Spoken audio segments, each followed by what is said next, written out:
Gormott teased for the next game? Is this Xenoblade 4?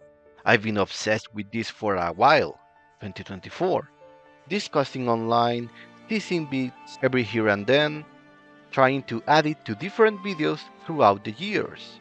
No more delays, I'll make it its own video with what I have now. I'm convinced this piece of land here has parts of Gormott, despite this being shared through engine and development interviews. I don't think this is merely just a test map to experiment with their new techniques. It has appeared consistently in interviews since 2024, just from different angles, as my obsessed eyes have identified. In later interviews and on their recruitment page, as you can see, the image from 2024 shows this very same small hill with a road and a cliff in the background, but from an in-field point of view, and the 2025 ones more up-close shots of the same area. Special thanks to my brother for painting over the image I'll be using today.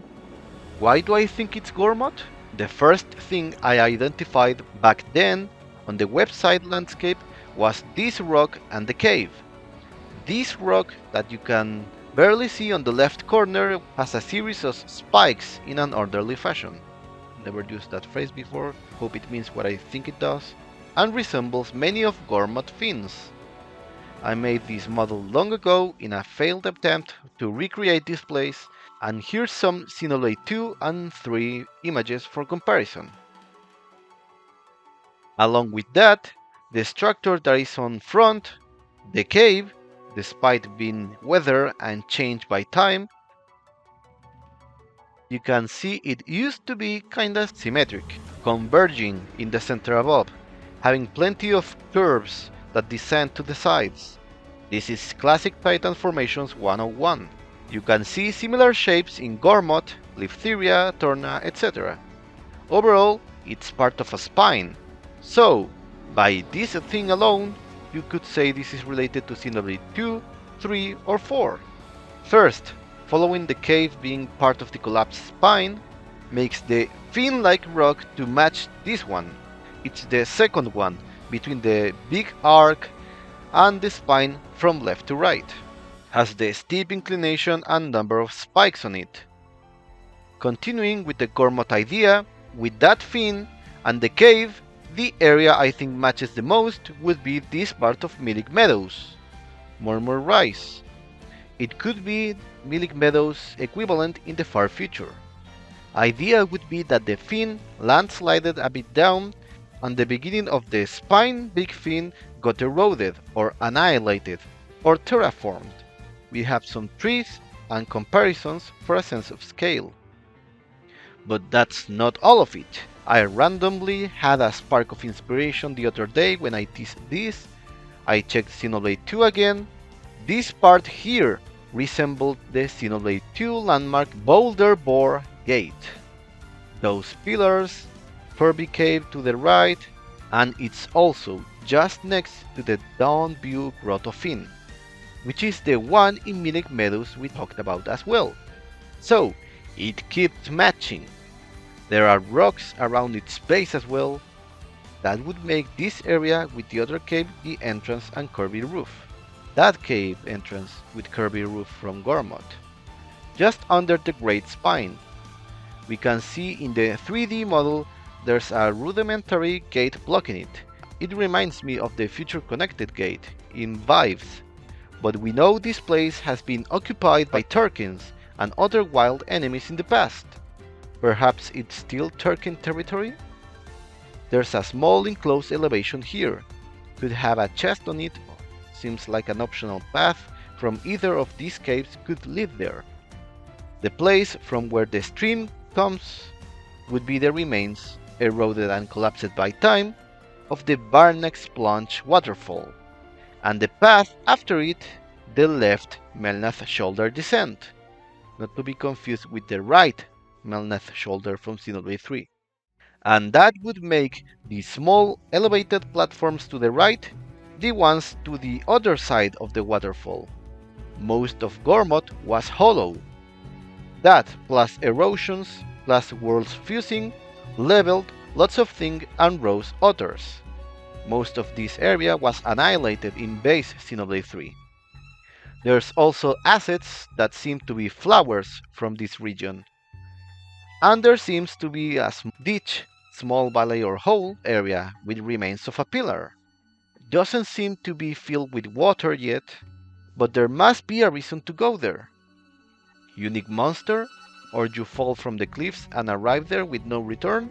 Speaking of, the cliffs we see on the right, 3 ones so far, have some space in between them. Could be something akin to Alpheto, in the sense of small paths between cliffs that lead to another area. Those 3 cliffs and valleys in between remind me of the cliffs in Milik or even some Isana and Alpheto art. There seems to be some platforms here, so eventually we could go all the way on top of this and descend abruptly like in the Black Mountains, or through caves. Fall damage confirmed? Maybe on top of it there could be remains of the Great Spine, but there's no way to know that yet. We just can see there is a path to it and there seems to be something else above.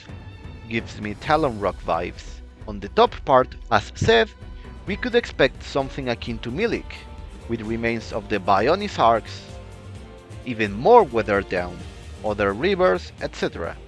Although I haven't noticed anything resembling Xenoblade 1's world yet. And as said, between the fins and cliffs, these small arcs or hills remind me of both Viera Hill and the Noclia Timber Site, resting tree hills.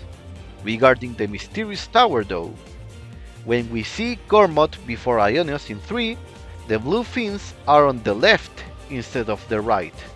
Plus, even in Torna, the Torrigoth arc was in a different location. So I don't think it's too crazy to think they have expanded after the end of 2 and this is not Torrigoth, which is in the opposite half. Or even in base 2, we are told there are other cities, like the White Chair. This could be the remains of a windmill, or from a building of the new civilization. Hard to tell by the size of the image. I mistook some future Redeem buildings with the Moritha ones back on the trailer speculation time. Now I know better. So, hard to tell, but seems to be a tower or a cylinder. Am I overthinking and obsessing with this meaningless thing? Probably yes, but there's even more overthinking. Now, this is more speculatory, but I made a prediction, as Isana reminded me of some Iceland landscapes. In 2023, I used this picture, joking this would be Xenoblade 4. And looking at it again, it kinda resembles this map here, like this corner. It is this, however you pronounce it. You can see the shape of the river and stuff. Of course, based on nothing, but it somehow resembles it, and what lies next to it is a crater. We've seen a land covered in craters in Xenoblade Cross concept before, which also had concept of a spiral tower and fragmented sea, that would be later used in Xenoblade 2 and Xenoblade 3 respectively. Something could land here, again based on nothing but a joke, so don't count it. There was also this picture of something akin to a clash of red and purple flames, along purple and red light modes, or ether. Light modes, which have been a constant in all Xenoblade games, part of the larger inner working of this universe. This one in fact reminds me of when we defeat some enemies, but here they show a rock and some objects, but too blurry to tell. Along that, there's their Ether FX editor, Ether, and Test Arts, so these could be rings like what we saw in Xenoblade 3. I liked making Venn diagrams. There's also a rock spire emerging rapidly, reminds me of Xenoblade 2 Earthblade specials or Xenoblade 3 Mashar's Arts. I don't think I have footage of that, but if you know, you know. So, we have Ether and stuff like the trilogy, so something Xenoblade 2 related, maybe 3, and what I hope for, Xenoblade 4. Seeing and recognizing this area rendered in 3D in the next trailer is one of the things I'm looking forward the most. Anyways, what do you think? I know this is old news, but haven't seen anyone comparing it to Gormott. Some don't even think this looks like Xenoblade at all. Was this our first look at the next numbered Xenoblade game? What do you expect from the terrain from the worlds of 1, 2, and 3? What about exploration? Perhaps like Future Redeem? As seems they base the next game upon the improvements of the extra stories. Base Xenoblade 3 having lots of Torna and Future connected in level design, for example. Anyways, that would be it for today. Have a good one.